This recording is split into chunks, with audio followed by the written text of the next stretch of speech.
अगले 4 प्रश्न पुनः दिए गए परिच्छेद पर आधारित हैं। परिच्छेद यातायात या परिवहन का साधन रेलवे की चर्चा करता, खास करके भारतीय रेलवे की स्थिति के बारे में, और उसका थोड़ा सा तुलनात्मक परिचय देता है अन्य देशों से। साथ ही रेल परिवहन के अतीत और भविष्य के बारे में थोड़ी सी बात करता है। तो परिच्छेद आपके पास उपलब्ध है। हम सीधे इस पर आधारित प्रश्नों पर आते हैं, प्रश्नों की चर्चा करते हैं। प्रश्न संख्या 63। 2 कथन दिए गए हैं और आपको यह बताना है कि दोनों में से कौन सा कथन सही है। दोनों कथन सही हैं, दोनों ही कथन सही नहीं है। कथन 1, भारत में रेलवे का प्रारंभिक विकास का प्राथमिक कारण निजी ब्रिटिश कंपनियों के द्वारा निवेश पर ब्याज की गारंटी थी। कथन 2, वर्तमान में भूतल परिवहन क्षेत्र में कोई निजी निवेश नहीं हुआ है। इस प्रश्न के उत्तर के लिए यदि हम परिच्छेद पर चर्चा करें, परिच्छेद पर विचार करें, तो पता चलता है कि कथन 1 सही है। चूंकि परिच्छेद में उल्लेख किया गया है कि औपनिवेशिक सरकार ने इस कार्य में लगी निजी ब्रिटिश कंपनियों को उनके पूंजी निवेश पर 5% ब्याज की गारंटी दी थी। इस प्रकार पता चलता है कि कथन 1 सही है। इसके अतिरिक्त पुनः इस पंक्ति को यदि हम संदर्भित करें परिच्छेद की, कि भूतल परिवहन के 2 प्रमुख क्षेत्र सड़क और विशेष रूप से रेलवे सार्वजनिक निवेशों पर निर्भर हैं, तो इससे पता चलता है कथन 2 भी सही हैं। इस प्रकार प्रश्न का सही उत्तर विकल्प सी है। अगला प्रश्न, प्रश्न संख्या 64। पूछा गया कि निम्नलिखित कारणों में से कौन कारण भारत में परिवहन क्षेत्र की अवरोधित वृद्धि हेतु उत्तरदायी हैं। 2 कारण बताए गए हैं 2 कथन के रूप में, और आपको यह बताना है कि भारत में जो परिवहन क्षेत्र की गति में बार बार अवरोध आ रहा है, कभी होता है फिर रुक जाता है, फिर विकास होता है, वृद्धि होती है, फिर रुक जाता है, इसके लिए कौन से कारण उत्तरदायी हैं। 2 कारण बताए गए हैं। पहला कारण केंद्र एवं राज्य सरकारों द्वारा अल्प निधि का आवंटन। दूसरा कारण बताया गया है परिवहन क्षेत्रों के मध्य संसाधनों की गलत प्राथमिकता। और पूछा गया दोनों में से कौन सा सही है, या दोनों सही हैं या दोनों सही नहीं है। तो इस प्रश्न के उत्तर के लिए यदि हम परिच्छेद पर विचार करें तो पता चलता है कि पहला कारण गलत है, क्योंकि अवतरण में केवल केंद्र सरकार द्वारा किए जाने वाले आवंटन की बात की गई है, राज्य सरकारों द्वारा किए जाने वाले आवंटन की बात नहीं की गई है। कथन 2 भी गलत है, क्योंकि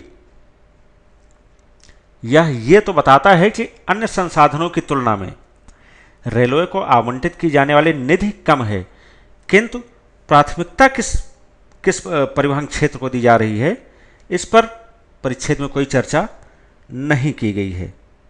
इस प्रकार कथन 1 भी गलत है, कथन 2 भी गलत है, और प्रश्न का सही उत्तर विकल्प डी है। अगला प्रश्न, प्रश्न संख्या 65। कि परिच्छेद के अनुसार परिवहन नेटवर्क के विकास के अप्रत्यक्ष प्रभाव में किसे शामिल किया जाता है। 2 कथन दिए गए हैं। 1, अन्य क्षेत्रों के सापेक्ष विनिर्माण में प्रतिस्पर्धा में वृद्धि। कथन 2, रेलवे के विकास में आने वाली लागत में कमी। आपको यह बताना है कि दोनों में से कौन सा कथन सही है। दोनों सही या दोनों ही सही नहीं है। इस प्रश्न के उत्तर के लिए यदि हम परिच्छेद पर विचार करें तो पता चलता है कि पहला कथन तो गलत है, क्योंकि विनिर्माण क्षेत्र में प्रतिस्पर्धा का संबंध अन्य क्षेत्रों से है जिनका उल्लेख नहीं किया गया है। कथन 2 भी गलत है, क्योंकि परिच्छेद में विभिन्न प्रकार की लागतों में कमी की बात तो की गई है, लेकिन इन लागतों का विशेषतः रेलवे के विकास से क्या संबंध है, इसके बारे में कुछ भी नहीं कहा गया है। इस प्रकार दोनों ही कथन गलत हैं और प्रश्न का सही उत्तर विकल्प डी है। अगला प्रश्न, प्रश्न संख्या 66, जिसमें पुनः 2 कथन दिए गए हैं और आपको यह बताना है कि कौन सा कथन लेखक के विचार का समर्थन करता है, या दोनों ही कथन उसके विचार का समर्थन करते हैं, दोनों ही कथन उसके विचार का समर्थन नहीं करते हैं। पहला कथन कि अन्य परिवहन क्षेत्रों की तुलना में रेलवे में निवेश को वरीयता मिलनी चाहिए, क्योंकि यह बाजारों को दक्षतापूर्वक जोड़ता है तथा आय में वृद्धि करता है। कथन 2 कि रेलवे के क्षेत्र में भारत को चीन के निवेश की बराबरी की आवश्यकता है।